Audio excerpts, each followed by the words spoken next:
അക്വേറിയത്തിൽ ഉപയോഗിക്കുന്ന air പമ്പോ water പമ്പോ ഒക്കെ കേടുവന്നു കഴിഞ്ഞാൽ അതിൻ്റെ കേടുപാടുകൾ എങ്ങനെ കണ്ടുപിടിക്കാമെന്നും അതെങ്ങനെ പരിഹരിക്കാമെന്നും പുതിയൊരു എയർ പമ്പോ വാട്ടർ പമ്പോ ഒക്കെ വാങ്ങുമ്പോൾ എന്തൊക്കെ കാര്യങ്ങൾ ശ്രദ്ധിക്കണമെന്നുമൊക്കെയാണ് ഈ വീഡിയോയിൽ കാണിക്കുന്നത്. ഞാൻ ഹമീദ് ഓർബിറ്റ്. നമ്മുടെ പുതിയ വീഡിയോയിലേക്ക് എല്ലാവർക്കും സ്വാഗതം. ഇതുപോലെ ഉപകാരപ്രദമായ വീഡിയോകൾ നിങ്ങൾക്ക് സ്ഥിരമായിട്ട് ലഭിക്കുന്നതിന് ഈ ചാനൽ സബ്സ്ക്രൈബ് ചെയ്ത് ബെൽ ഓണാക്കി വെക്കുക. അപ്പോൾ നമ്മളിതിൻ്റെ വർക്ക് ആരംഭിക്കുകയാണ്. എൻ്റെ കയ്യിലൊരു കേടായ എയർ പമ്പ് കിട്ടിയിട്ടുണ്ട്. ഇപ്പോൾ നിങ്ങൾക്കിവിടെ കാണാം, ഞാൻ ഇതിലേക്ക് സപ്ലൈ കൊടുത്തിട്ടുണ്ട്. ഇത് വർക്ക് ചെയ്യുന്നില്ല. അപ്പോൾ ഇതിനകത്ത് എന്താണ് പ്രശ്നമെന്ന് നമുക്കിതൊന്ന് അഴിച്ചു നോക്കാം. ഇതിൻ്റെ കേസിൻ്റെ താഴെയുള്ള എല്ലാ സ്ക്രൂകളും ഇതുപോലെ അഴിച്ചെടുത്ത് നമുക്കിതൊന്ന് ഓപ്പൺ ചെയ്യണം.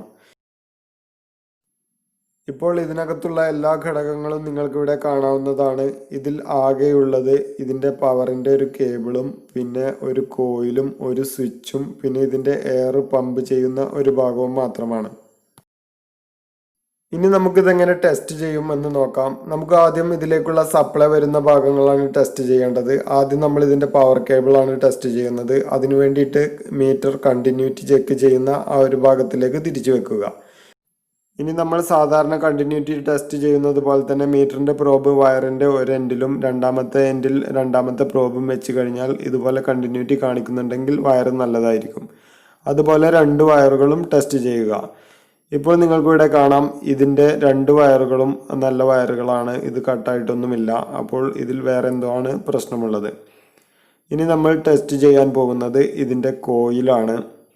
അപ്പോൾ കോയിൽ ടെസ്റ്റ് ചെയ്യുന്നതിന് വേണ്ടിയിട്ട് മീറ്റർ നമ്മൾ ഓംസ് അളക്കുന്ന ആ ഒരു ഭാഗത്തിലേക്ക്, അതായത് റെസിസ്റ്റൻസ് അളക്കുന്ന ഭാഗത്ത് 20K തിരിച്ചു വെക്കുക. ഇപ്പോൾ നിങ്ങൾക്കിവിടെ കാണാം, ഈ ഒരു കോയിലിൻ്റെ റെസിസ്റ്റൻസ് അവിടെ കാണിക്കുന്നുണ്ട്. 12K റെസിസ്റ്റൻസ് കാണിക്കുന്നുണ്ട്. അപ്പോൾ ഇതിൻ്റെ കോയിലും വർക്കിംഗ് ആണെന്ന് നമുക്ക് മനസ്സിലാക്കാം. ഇനി ഇതിൽ നമുക്ക് ചെക്ക് ചെയ്യാനുള്ളത് ഇതിൻ്റെ സ്വിച്ചാണ്. ഇനി നമുക്ക് ഇതിൻ്റെ സ്വിച്ച് കൂടി ഒന്ന് ടെസ്റ്റ് ചെയ്ത് നോക്കാം. അത് നമ്മൾ വീണ്ടും കണ്ടിന്യൂറ്റിയിലേക്ക് തിരിച്ചു വെച്ചിട്ടുണ്ട്. ഇപ്പോൾ സ്വിച്ച് നമ്മൾ കണക്ട് ചെയ്തിട്ടുണ്ട്. സ്വിച്ചിൻ്റെ കണ്ടിന്യൂറ്റി ഒന്നും കാണിക്കുന്നില്ല. ഇനി ഇതൊന്ന് നീക്കി നോക്കാം. ഇപ്പോഴും നിങ്ങൾക്കിവിടെ കാണാം, ഇതിന് കണ്ടിന്യൂറ്റി ഒന്നും തന്നെ കാണിക്കുന്നില്ല. അപ്പോൾ നമ്മുടെ ഈ ഒരു സ്വിച്ച് കംപ്ലൈൻ്റ് ആയിട്ടുണ്ട് എന്ന് നമുക്ക് മനസ്സിലാക്കാം. അപ്പോൾ നമ്മൾ അതുപോലെ തന്നെയുള്ള ഒരു സ്വിച്ച് എടുത്തിട്ട് അത് മാറ്റി വെക്കുകയാണ് ചെയ്യുന്നത്. ഇത് മാറ്റി വെക്കുമ്പോൾ ഒരു കാര്യം പ്രത്യേകം ശ്രദ്ധിക്കണം. ഈ ഒരു സ്വിച്ചിൻ്റെ കൂടെ ഒരു ഡയോഡ് കൂടി ഉണ്ട്. അത് ഈ ഒരു എയർ പമ്പിൻ്റെ സ്പീഡ് കൺട്രോൾ ചെയ്യാൻ വേണ്ടിയിട്ട് വെക്കുന്നതാണ്. അത് അതുപോലെ തന്നെ അഴിച്ചെടുത്ത് രണ്ടാമത് നമ്മൾ മാറ്റി വെക്കുന്ന സ്വിച്ചിലും അതുപോലെ തന്നെ കണക്ട് ചെയ്ത് വെച്ചാൽ മതി.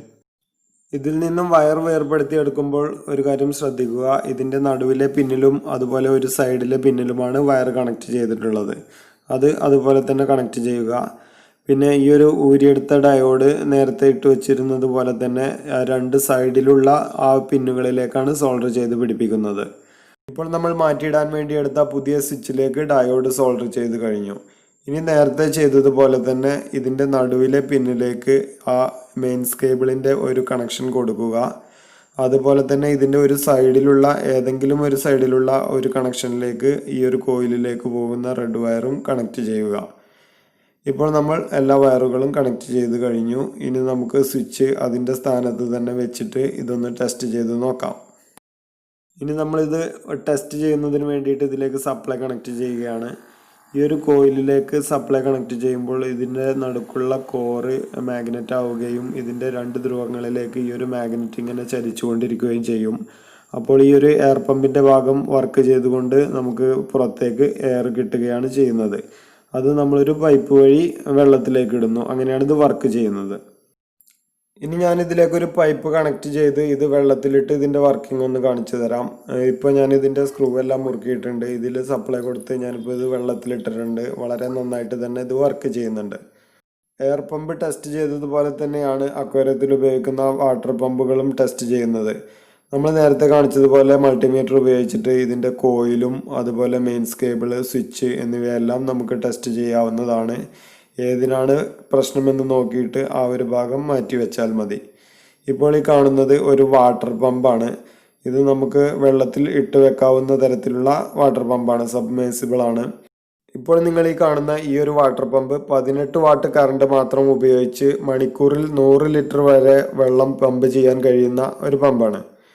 ഇത്തരം സബ്മേഴ്സിബിൾ പമ്പുകൾ നമ്മൾ ഉപയോഗിക്കുമ്പോൾ ഒരു കാര്യം ശ്രദ്ധിക്കാനുള്ളത്, ഇത് വെള്ളത്തിൽ ഇറക്കി വെച്ച് ഉപയോഗിക്കുമ്പോൾ ഇതിലേക്ക് നമ്മൾ സപ്ലൈ കണക്ട് ചെയ്തിട്ടുള്ള ജോയിന്റുകളൊന്നും വെള്ളത്തിൽ തട്ടാത്ത രീതിയിൽ പൊങ്ങി തന്നെ കിടക്കണം. അത് വെള്ളത്തിനടിയിലൊന്നും ജോയിന്റുകൾ വരരുത്, അത് ഷോക്ക് അടിക്കാനൊക്കെയുള്ള ചാൻസുകൾ ഉണ്ടാവും.